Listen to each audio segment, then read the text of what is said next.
In the world of fame and fortune, where power reigns and influence flows like champagne, one name has always stood at the pinnacle: Sean Diddy Combs. A music mogul, fashion icon, and cultural architect, Diddy built an empire that stretched across industries. But beneath the glitz and glamour, behind the velvet ropes and private jets, lies a story of control, coercion, and corruption. A story now unfolding in a New York courtroom. This is not just a trial. This is a reckoning. We are deep into the federal sex trafficking and racketeering case against Sean Diddy Combs, a man once celebrated as a kingmaker in the entertainment world. Prosecutors allege that for decades, Diddy orchestrated a criminal enterprise built on fear, manipulation, and exploitation. At the center of it all, his former partner, Cassie Ventura, better known to the world as Cassie. What began as a romantic relationship between two high-profile figures evolved into what Cassie describes as years of emotional and physical abuse, drug-fueled escapades, and a pattern of control that allegedly extended far beyond their personal lives. But this isn't just about Cassie. This is about a network, a system that allowed one man to operate unchecked, surrounded by enablers, employees, and yes, even celebrities who may have witnessed more than they've ever admitted. The prosecution's case is methodical, layered, and damning. Testimony after testimony paints a picture of a man who lived not only in excess, but in a state of constant surveillance over those closest to him. And yet, some names that have surfaced during this trial weren't expected, names that reached the highest levels of American politics.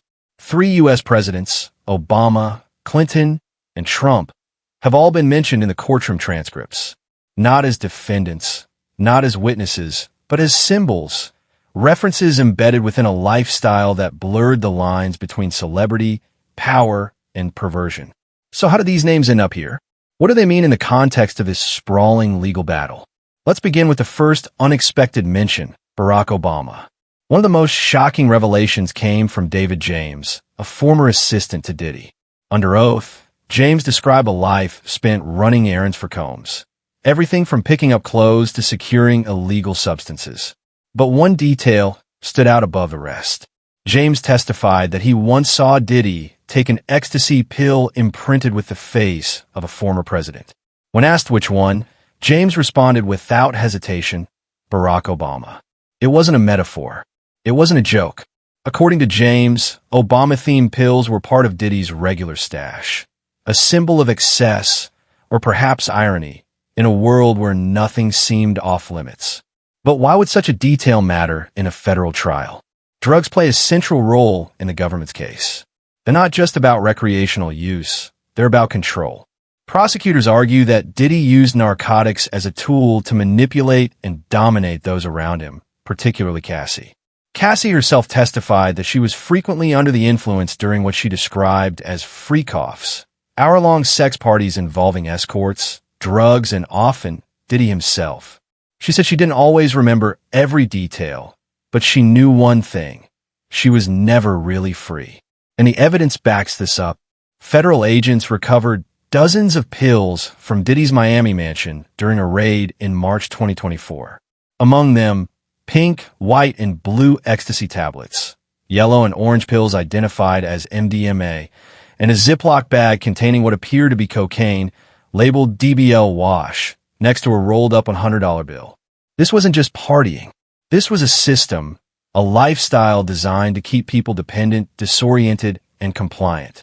Bill Clinton's name entered the trial through a different kind of testimony, one that referenced his infamous 1992 campaign interview when asked if he smoked marijuana. "I didn't inhale," Clinton famously said. That quote resurfaced in court thanks to Sherry Hayes, a male escort known professionally as the Punisher. Hayes testified that he was hired to participate in some of the freakoffs hosted by Diddy. When asked whether he used marijuana during these events, Hayes replied that he didn't inhale, and then added, "I call it a Bill Clinton." It was a moment of levity in an otherwise harrowing trial, but it underscored something deeper: the culture of indulgence that defined Diddy's inner circle. Marijuana, ecstasy, Xanax, Percocet, these weren't just accessories to a wild lifestyle. They were currency, tools of influence. mechanisms of control. And for many of the participants, especially young women trying to break into the industry, saying no wasn't an option. Donald Trump's name came up not because of any alleged wrongdoing, but because of Diddy's preferred accommodations. David James testified that Diddy's favorite hotel in New York was the Trump International, a luxurious high-rise overlooking Central Park. He also revealed that Diddy often booked rooms under the alias Frank Black, a nod to the late Notorious B.I.G., who famously used the alias Frank White. But the Trump International wasn't just a place to stay. It was a venue, one of many where Freakoffs allegedly took place. Sherry Hayes described one such event in vivid detail. He claimed that Diddy entered the room naked, wearing what looked like a Muslim hijab, carrying a bottle of Astroglide, a lubricant that became a recurring theme throughout the trial. It was surreal, disturbing, and for Hayes, just another night in the world of Diddy. As the trial progressed, other familiar faces emerged, not as defendants, but as attendees of events where disturbing allegations unfolded. Donna Richard, a former member of the group Donny Kane, testified that in 2010, she witnessed Diddy punch Cassie in the stomach at a West Hollywood restaurant. When asked who else was present, she named several celebrities: Usher, Ne-Yo, and Jimmy Iovine, co-founder of Interscope Records. Usher and Diddy go back decades. Usher lived with Combs as a teenager when he was just starting his career. Ne-Yo, a Grammy-winning singer, has long been part of Diddy's social circle. And Jimmy Iovine, a titan of the music industry, has worked with Diddy on countless projects. Richard didn't say any of them witnessed the alleged assault, but their presence at the dinner raised questions that will likely linger long after the verdict. Scott Cudi, better known as Kid Cudi, took the stand and told a story of intimidation, retaliation, and violence. He testified that in 2011, Diddy allegedly broke into his home after discovering he was dating Cassie. Then, in January 2012, his Porsche was set on fire. Prosecutors showed jurors photos of the vehicle afterward. A gaping hole burned through the roof. It was a warning, a message, one that many chose to ignore or pretend not to. At the heart of this trial is one woman, Cassie Ventura, known to millions as Cassie.